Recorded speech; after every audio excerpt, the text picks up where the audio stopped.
No listening, no reading, no writing, no speaking. I went cold turkey. As you might or might not know, I stopped posting about languages for like 3 months. I genuinely stopped speaking Spanish. I want to share the pros, the cons, and the context of like what to expect. I had studied Spanish for about a year and a half before I kind of like stopped. And when I say a year and a half, please take this with a pinch of salt, because I feel like my year and a half is very different to what the average year and a half looks like. So this is not diagnosed, by the way, but I think I have ADHD. Part of that is hyperfixation. So for a year and a half, I studied Spanish for about 4 to 6 hours a day. I found the time. I was also working a full-time job, but when you have these obsessions and hyperfixations, you will find the time. I was fluent, obviously still making mistakes, by about 1 year, and that's really impressive. Like, don't get me wrong, but it's definitely not a normal benchmark. I feel like if I didn't have ADHD, that wouldn't have happened. Like, I would have, maybe taken 2 or 3 years to get to that point if I was more sustainable with it and maybe studied like an hour or 2 a day, 1 hour a day, 30 minutes a day. No, in my case, I did about 4 to 6 hours a day. Very, very interesting way to study and obsess over something. I felt like I was well seasoned in the language. I had my footing in the language. I was like, the foundations, and more than the foundations, everything was built. Like, I had my whole empire in Spanish, and then I was like, I'm done now, rather than I'm 1 month in and I've just started picking up momentum, and that's when I quit. Me and my family went to Spain recently, and obviously I was expected to be a translator in all scenarios, and I knew this, so I was kind of not stressed, because I knew that I could still speak Spanish, but I'd never actually tried it. Like, it had been 3 months and I hadn't said a word, but I was just a bit worried. So I start practicing on my laptop, I start speaking to myself and recording myself, and I'm like, wow, this is flowing really smoothly. Like, I haven't really forgotten anything. It's kind of just like I picked up where I left off after 3 months. So that was a really nice feeling. So when I was like, oh, I need to brush up my vocabulary before this Spanish trip, the trip to Spain, I had nothing to brush up on. There was no, travel related vocabulary that I had forgotten. And I will get into cons later, because it's not all rainbows and sunshine. However, for the most part, if you are well seasoned in the language you're learning, taking a couple months off, genuinely, don't shoot the messenger. It's not really going to do an awful lot, at least in my brain. Coming back after 3 months and still being fluent, I was pleasantly surprised, very pleasantly surprised. More on context, it's very important how you study the language, because if you have been studying the language for maybe 2 years, but you've studied it in a way that, you study high school languages. Like, I studied French in school. I did French in year 6, year 7, year 8, year 9, year 10, and year 11. So basically, all of high school, I memorized a bunch of phrases, and I didn't really understand why we were doing what we were doing, but I just knew I had to memorize a whole bunch of stuff, and I never built the independence or foundations in the language, so I could never speak spontaneously. So I think if you've learned Spanish, or if you've learnt your chosen language, but you've learnt it kind of, a language is a code. You need to be able to take the code, make it your own, internalize it, understand how it actually works, and then produce your own stuff. Be able to have fun with the language to the point where it's like you kind of dominated it in a way, like you understand the way things move. This puzzle piece, like, you get it, So if you are very fragile in the language, don't do this. Don't, just stop, because you will forget, unless it really is not only ingrained in your brain from a memorization point of view. Because when I think of my GCSE French exams, like my high school French exams, I had that memorized. I had it burnt in my brain. But did I understand it? Did I understand the language, the code? No. And because I didn't have that fundamental understanding of like how to ride a bike, how to swim, I didn't know it like that. It wasn't motor skills, it was just memory. Because I didn't have those skills in the language, I forgot it. I genuinely think that my language channel has the best resources for language learning on the internet. I genuinely think, for free, because first thing, I've never tried to sell you guys anything. all the resources that I used to learn Spanish myself were free, and therefore all of the resources which I share to you guys are also free, and they work. So if you want to build your motor skills in the language, and I'm saying motor skills, I really hope I'm using that phrase correctly, but what I'm saying is, if you want to learn code, the language of Spanish, which is this code, go to my channel, go through my language stuff playlist, and just watch and take notes on everything I'm saying, because I will give you a lot of free resources and a lot of tricks which actually work. And read the comments. I'm not joking. Read the comments, and people are testifying this works, guys. Just like, I'm giving you the cheat code. I'm giving you the blueprint kind of thing, So have a look on my channel. Have a look at the Spanish videos that I have done. I have some comprehensible input where, like, 2 videos of comprehensible input where I'm having like talks with people, so you can get a gauge of what my Spanish level was like in those videos. It hasn't changed much from what it is now, just because I haven't done any practice. Like, as I've the whole point of this video is I haven't been practicing, so, and I haven't lost any ability either. So if you see those videos, that's how I speak now.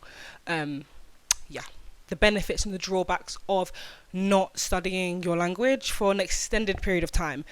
Extended period of time can look different for everybody. For me, it was 3 months. For Mike Ben, if you've seen, we did a video together where we had a lovely conversation. For him, I think he went like 2 weeks or something.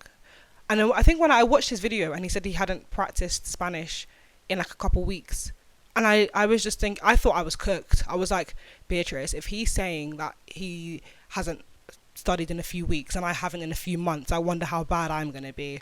Turns out I was fine, but, scary. Number 1, first pro, your accent might improve. And the thing is, everything I say is going to be from my point of view, obviously. But I do think my accent improved, genuinely. I genuinely think that after 3 months of not speaking, my accent got better in Spanish. You know what? I've got a little theory for this. Could be wrong, could be completely wrong, but I do think my accent genuinely sounds more native now than it did when I was deep in my practice. And that could just be maybe because the muscles in my mouth, my tongue, has had a chance to, I don't know, rest. It's kind of like, when you go to the gym and then you have to have a rest day, rest and recovery, and then you come back stronger. Little analogy there. Not sure. If anybody has any evidence on that, please let me know. Why is it that when we have a skill and we do that skill and then we leave a gap and come back to it, we're usually better? Like, even during school, when we study, they tell us to study, take a break, and don't look at your work, come back to it after a week. And something about that memory cycle, something about that is just, you come back better every time. I don't know how that works, but it works. I don't know.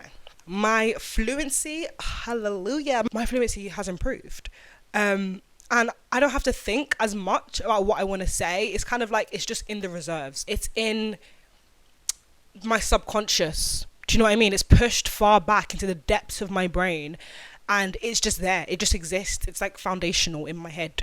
It's just there. It's part of my being in a way. So I'm not recalling actively on different ideas and phrases and words. It's just kind of there. I don't know if maybe the break allowed the knowledge to consolidate and marinate and relax and, find a home in my brain. But genuinely, it feels more effortless to speak. Surprisingly, you'd think it would be harder. And then I have to say, when I left Spanish, I was already very confident in it. So don't do this if you are in beginning stages and then come to my channel and then say that I lied to you. Please don't. If you're a beginner and you're new to the language game, or if you've just been in it for maybe 6 months, etc., don't take a 3-month break. Don't do that. Okay, so now on to the cons. The things that aren't as good with my language break, which was not deliberate, it just happened. I just stopped practicing. But yeah, the cons. Number 1, my confidence definitely decreased. I noticed this when we went to Spain on my family holiday, And the first person I wanted to speak to, I didn't even want to speak to them, I had to speak to them because we were about to miss our transfer to the hotel. I was so nervous because I told you before I hadn't been practicing, I hadn't really been speaking Spanish. I was nervous, I was shook, I was shaking in my boots. Hola. So I wanted to ask the coach driver, like, is this the right coach? And I was literally like, hola, tú sabes dónde? Like, I was so shy, my voice was so quiet, and like, I feel like she couldn't even hear me. It wasn't even an issue of language at that point. She genuinely just couldn't hear me. My confidence decreased. But, you know, as the holiday went by and I started speaking to more people, you know, asking for different things, being a tourist, blah, blah, blah, my confidence went back up again. And by the end of the holiday, which was 5 days, I was fine. So, you know, the recovery is quite quick. You will recover quite quickly from this, don't worry. But my confidence was affected for, you know, the first few conversations. So bear that in mind. Secondly, you will forget a few words. And when I say a few words, depending on your level, depending on how long your break is, I mean a few. I didn't forget important words. I didn't forget everyday day-to-day objects. For me, it was like the words I used the most. Like, it was so weird. I forgot how to say often. Like, you know, like, I go to the shop often, like a menudo. Like, I forgot how to say that. And I was just like, how do you say often? I had to go on my translator, Deep L. I recommend that translator, by the way. See, if you watch my videos, you'd already know that Deep L is the world's best translator, and I'm not just saying that. Like, it genuinely, you know, anyway. All of the vocabulary that you might have, you know, forgot here and there, as soon as you see it, as soon as you hear it, it's like it was never lost. It's like it never left. So don't worry too much about that. Before you have your language break, as long as you have the foundations, as long as you have, like, the basis of the language, I promise you'll be fine. Okay, and just to conclude, if you are studying a language and you've been going at it for a while now and you are getting that burnout and, you know, you see yourself slipping, I would actually recommend taking a break. Maybe just a week, maybe just 2 weeks, but it really depends on, like, how much do you trust yourself for this break, because how stable were you before, you know? But as I say, breaks do genuinely help, and there are studies to show this. I'm not going to go and cite all the studies right now, but there are studies to show that breaks in language, not language learning specifically, but just taking breaks during learning does help. It does help to consolidate knowledge. It does help to reinforce knowledge. It does help your brain to take things from the short term to the long term. It's the same thing as sleeping, you know, like, sleep is great for studying. Maybe if you are getting a bit burnt out, I would say take a break, but I'm going to leave that to you to assess how long that break should be. And if you have stopped studying your language just out of, you know, chance or circumstance, or, you know, just something like that, say if it wasn't deliberate, say if it was kind of like me and it just happened, don't worry, don't be too stressed, don't be worried that when you go back you would have forgotten everything. Just stay calm, because when you start stressing, you're probably going to forget a lot more stuff. So nothing is truly forgotten, it's just pushed back in your brain. It will come back out and you'll be fine. And my name is Beatrice. Thanks for watching and see you next time. Bye.